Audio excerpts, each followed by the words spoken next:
Listener discretion is advised. So Grace had decided to take a gap year after graduating from the University of Lincoln in Lincoln, England. Oh, not Nebraska. And you know what that means. Oh, jeez. Yeah. Time for some geography. Oh, lay it on me. Lincoln is situated south of Stowe Pasture, Thorpe in the Fallows, and Grange Delings. Okay. West. Those are each different town names. West of Potterhanworth Booths. I swear to God, they just open the dictionary and point at a random word. None of these combine make it with sense. another word. I think they just hang words on a dartboard. Yeah. And go to the pub.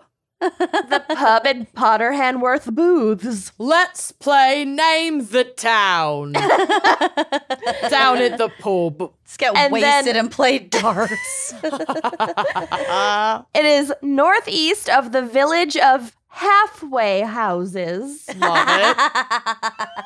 I don't want to live there. Listen, they're being honest.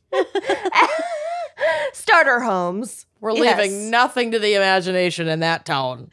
And my personal favorite, northwest of the village of Wasp's Nest. Nice. I don't want to live there either. In a wasp's nest. Fucking England, man. Okay, so Grace Millane graduated with a bachelor's degree in advertising and marketing, and she had been anxiously looking forward to her trip for months. She kicked off her journey by flying to Peru and then spending about 6 weeks traveling around South America. Oh, wow. Just like sounds so loving fun. life. Yeah. Without incident. So badass. Good for her. Then in late November, she traveled to New Zealand where she planned to stay for 2 weeks. She spent about a week and a half traveling around the Upper North Island. And then on November 30th, she arrived in Auckland, which is also in the North Island, but she was kind of like traveling around, and then she went to the city to like rest, I think. Sure. But on December 2nd, Grace's parents became worried when they called and texted her to wish her a happy birthday, but received no response. Uh-oh. 3 days later, when they still had heard nothing from Grace, they reported her missing, and Auckland police began investigating. They soon identified Grace in CCTV footage from Victoria Street in Auckland's Central Business District on the evening of December 1st, so the night before her birthday. In fact, because Grace had spent the evening in a highly trafficked part of downtown Auckland, almost every second of her last evening alive was captured on surveillance footage. Wow. So they could like really absolutely piece together where she was at each point in that evening. Yeah. Well, that's good. Maybe. Yeah. This footage showed her arriving at a large shopping complex / casino called Sky City at the base of Sky Tower, which does exist, unlike the Space Needle. Thank you. And is a popular tourist attraction in Auckland. And there she met up with a man with whom she'd arranged a Tinder date the night before. Well, that's your first mistake. Shortly into her date, Grace texted a friend back home to let her know it was going well, writing, "I click with him so well." Aww. Tragically, this would be the last communication between Grace and any of her friends or family. Oh. The surveillance footage from throughout the rest of the evening shows Grace seemingly having a good time on her date. She's like very affectionate. At one point, he's got like his arm over her shoulder. She's like got her arm like around his torso, kind of. They're like laughing at the bar. Yeah. It looks like a date going really well. Yeah, they're having a nice time. Over the course of a few hours, the pair go to 3 different bars, and Grace is smiling and talking animatedly on the footage from each bar. At the 3rd bar, her date leans over and kisses her, and she is responsive to this contact. Finally, CCTV footage shows Grace leaving this last bar with the man and returning with him to the City Life Hotel, which is not where she was staying, but where he had a room. Okay. The final footage of Grace is from the hotel's security camera as she exits the elevator with this man and walks with him towards his room. She's never seen again on any security footage. Oh, God. After authorities recovered this footage, they began searching for the identity of her Tinder date. Upon review of Grace's Facebook page, they saw a comment on her recently updated profile picture by someone named Jesse Kempson that had been left at 9:29 p.m. on December 1st. So during the time of the date, they were out together at 9:29 p.m. Oh. Okay. Curious. So there's a comment from that time on her new Facebook picture. The surveillance footage of Grace's date showed him pulling out his phone and typing something at exactly 9:29 p.m.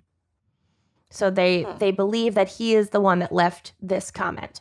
Okay. So maybe they were talking about her profile picture and she was like, oh, I'll change it, whatever. And then he flirtily was like, I'm going to leave a comment as you do this. Yeah. You know? Yeah, I guess. Yeah, it happens. So police contacted Kempson and asked him to come in for questioning. He told a detective over the phone that he had gone on a date with Grace, but they had parted ways around 10 p.m., and he agreed to come in later that day to give a formal statement to police. Later that day, when Kempson returned to the hotel, so it turned out he actually was living at the hotel, but the hotel also had an area for long-term Extended studio stay. rentals. Okay. Yeah. Mm-hmm. Makes sense. The officers who were there were investigating, and they brought him into the station for questioning. He described the events of their evening together, but continued to insist that he and Grace had ended the date and left each other around 10 p.m. Okay. Meanwhile, police obtained Kempson's cell phone records and discovered that on the morning after Grace disappeared, he had used his phone to Google, quote, hottest fire Oh, and no. Waitakere Ranges. I don't know if I said that right, which is the name of a mountain range near Auckland. And Okay. there are roads through it, of course, but it's also a very rugged terrain. Sure. I don't like where this is going. Yeah, The that's phone- creepy. Also contained several photographs, and this is where it gets really dark. His phone contained several photographs of Grace's seemingly lifeless body on the bed in Kempson's hotel room, Oh, God. jeez. which he had on his phone and did not delete from his phone, and then Yeah. brought his phone with him to this police interview. Yeah. Yeah. He's not even trying to. Yeah. After taking Hide it these at this photographs, point. investigators pieced together that Kempson had immediately then used his phone, so they could timestamp the photos when the photos were taken. Mm-hmm. Mm-hmm. And as soon as the photos were taken, he went to Pornhub on his phone and was watching porn, Mm-hmm. and then God. messaged another woman on Tinder to arrange a date for the next day. Huh. Oh, my God. Ew. Yeah. Working to reconstruct Kempson's movements on the day following Grace's disappearance, police were able to find him on CCTV footage purchasing a suitcase at a Oh. store near his hotel, walking to another store to buy cleaning products, Oh. Honey, and no. finally visiting a car rental agency. That's the trifecta. Yeah. He rented a red Toyota hatchback, which he used to drive to the new Tinder date he had arranged for that morning, so the morning after she was murdered. Uh-oh. The woman whom he met on this second date would later come forward with her story and describe how during their encounter, he had kept circling the conversation back to criminal investigations and murder, which not in and of itself is weird, but... Right. I mean, we have a podcast, Yeah, but I still. usually talk about those two. Right. But he was weird. So BBC published an account of the date in the woman's own words in which she recalled, quote, he said, "It's crazy how a guy can make one mistake and go to jail for the rest of his life." Oh, yeah. Crazy. He told me about a guy he knew in Australia who had consensual rough sex involving strangulation with his girlfriend, but ended up accidentally killing her. Mm-hmm. And this is That's- her paraphrasing what he was saying. One of those It- occasions where you need the non-verbal safe word. Yeah. Mhm. It was an accident. Things went wrong, and he was really upset by that because he loved her, but the guy got done for manslaughter and was sent down for a long time. My God, got done. Just what you want to talk about on your first date, on your Tinder date. Good Lord. Yeah, that's weird. And then this is her finishing her quote. What we know now is that this could have been him testing out his story on me. Yeah. Oh, totally. To see how people react to that. Mm-hmm. Clev. Following this super romantic rendezvous, Oh my God. this morning date where he just talks about rough sex gone wrong. I would have skipped dessert with that guy. Yeah. Yeah. This ended in the woman feeling super uncomfortable, and she purposely walked in the wrong direction out of the bar so that Kempson wouldn't see where she had parked. Good for her. Yeah. Good for you, honey. Yeah, she talked about it in the interview. It's so interesting. Like, they walked out, and he was parked near where she was parked, or he was headed the way that her car was actually parked, and she was like, I had this weird feeling. I trusted it, and I pretended that I was parked in the opposite direction and went in the opposite direction. Mm-hmm. Good. So she walks out, he doesn't see where she's parked. He returns back to his hotel room around 5:45 p.m. that afternoon, but soon went out again, this time to rent a carpet cleaning machine. Oh, Jesus Christ. Which is a totally casual thing to rent when you're staying in a hotel. Yeah, soups cash. Oh my God. Jesus Christ. This guy is... Can I make it any more obvious?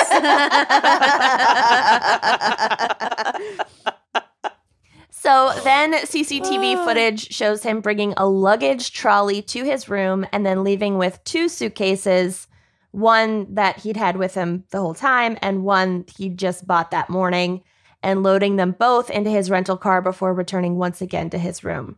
I don't think I would fit in a suitcase. Well, even if hold it I were up. dismembered. I don't know. That depends on the suit. You would. You'd fit in a large, in a way large. You would fit in a way large. With the compression panel, yes, you're right. I would. Right. You can fit a lot in an away suitcase. Did we just do it away? It's a freebie. Yes. There's a freebie for you. He's spend it all in one place. He's next seen on surveillance footage the following morning at 6:15 a.m. when he was filmed leaving the hotel in the car and stopping at a store to buy a shovel. Dude. Sir. God. Sir, your trail. Your tracks. God. Jesus, loud. Yeah. Also, like, I used to, I'm not going to go there. Okay. So on the base, never mind. Not worth it. Not worth the explanation. Okay. On the basis of the surveillance footage evidence, Kempson was arrested for the murder of Grace Millane. The next day, her body was discovered near a roadside in the Waitakere Ranges inside a suitcase and then buried in a shallow grave. So he didn't even, this lazy fucking asshole. Yeah. He was very full of himself, obviously. Mm-hmm. Yeah. Did not do a great job covering his tracks. And there's a wide wilderness. Yeah. And he, didn't go into it. Mm-hmm. He's just a fucking lazy, stupid, murdering moron, and I hate him. Piece of garbage. He took pictures and brought his phone to the police interview. I can't. Yup. Yeah. But I mean, it's not great. At least the family has resolution. At least they were able to find her remains very quickly. I'm glad he was such an idiot, but just the confidence of a mediocre white man. Yeah, there it is. I will never stop just blowing my mind. Yeah, just being baffled by it. So faced with the overwhelming evidence of his guilt, Kempson now changed his story and admitted that Grace had come back to his hotel room that night because they fucking had the surveillance footage that she did. But he claimed that she had died accidentally during sex after she had requested that he choke her. Kempson's defense attorney would use this narrative at trial to attempt to persuade the jury that he had not intentionally killed Grace. Well, he intentionally bought a shovel and rented a rug doctor and... Right. All the other stuff is pretty compelling stuff. Right. The attorney used as evidence in Kempson's defense, and I would argue victim blamed, the fact that Grace Millane had an account with a BDSM website called FetLife and described her death as this is the defense attorney, described it as the unfortunate consequence of consensual misadventure. Misadventure? It was a murder. Okay. Yeah. No. This is a common and increasingly common defense tactic. So the defense also called an expert witness, a pathologist, to claim that the injuries found to Grace's body during the autopsy were consistent with a consensual sex act, except for, the death part. Right. Yeah, really. The rug doctor. Yeah. I mean... how about the injury of her being dead? Yeah, right. She's fucking died. That's not That's a consensual murder. sex act. Oh, my God. Well, we'll get to it. Well, yeah, okay. So Kempson's lawyer also alleged that Grace's alcohol consumption could have contributed to her death. Well, Fuck of course. You know what? You should have seen what she was wearing. I'm going to go get a bottle of wine. This is I'm gonna pissing me I'm off. gonna drive off a cliff. That's Yeah. it. I'm done. Amanda. I mean, not to die, just to do it. Okay. Just for the experience. According to a 2019 article by Rebecca Reed, which discusses the so-called rough sex murder defense or 50 Shades defense. Oh, I really don't like that terminology. I was gonna talk about 50 Shades and how it is not exemplary of a healthy or just a kink relationship. I haven't my read it notes or were seen so- it, but I will trust you. I haven't either, but watched I one of understand the plot movies, line. but The yeah. power dynamics alone. It's literally Twilight fan fiction with sex that they It's didn't do in Twilight. Like gross, that's the author has literally said that's what it is. Don't correlate 50 Shades of Grey No. with what BDSM and the No. kink community is, because it's not. And my notes were already far too long to even go into that.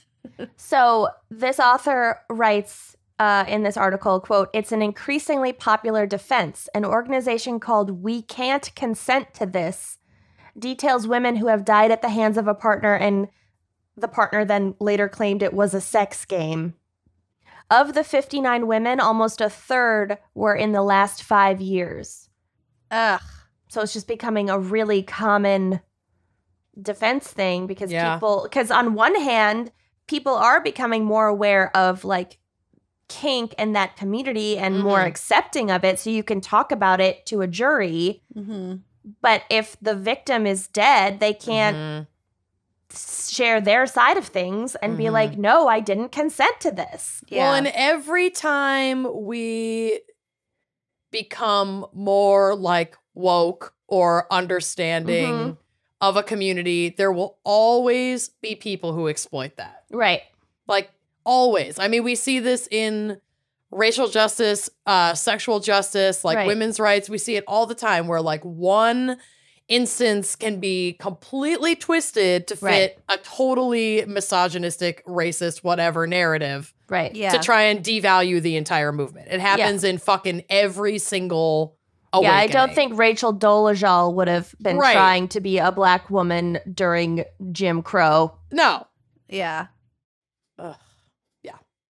Okay, so the writer, Rebecca Reed, goes on to write that, quote, "The vast majority of the women who have died in an alleged sex game over the last decade have had no proven interest in BDSM.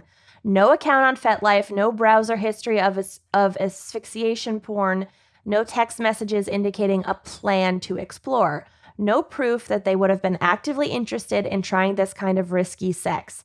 So the fact that Millane did is almost incidental in this context of the cultural conversation." So Grace sounds like was curious. Sure. Doesn't necessarily mean she was with this guy. Certainly doesn't mean that he's not guilty of murdering her. Yeah. Because it's just the fact that she's dead proves that it was not a consensually safe thing. Yeah. We'll get to it, but yes.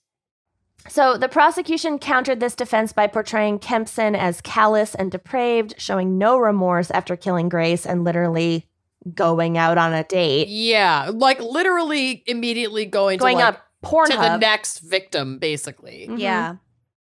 That's what I think that next date was to test the waters and see what else. Well, he made up that story about basically himself, his anxieties about what he did the night before. Yeah, it's very sus.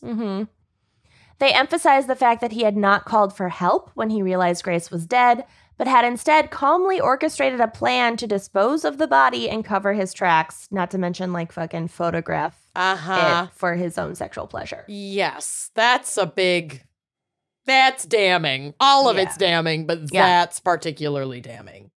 The prosecutor's case relied heavily on the security camera footage depicting Kempson's actions after Grace's death, so all the coming and going and buying of things.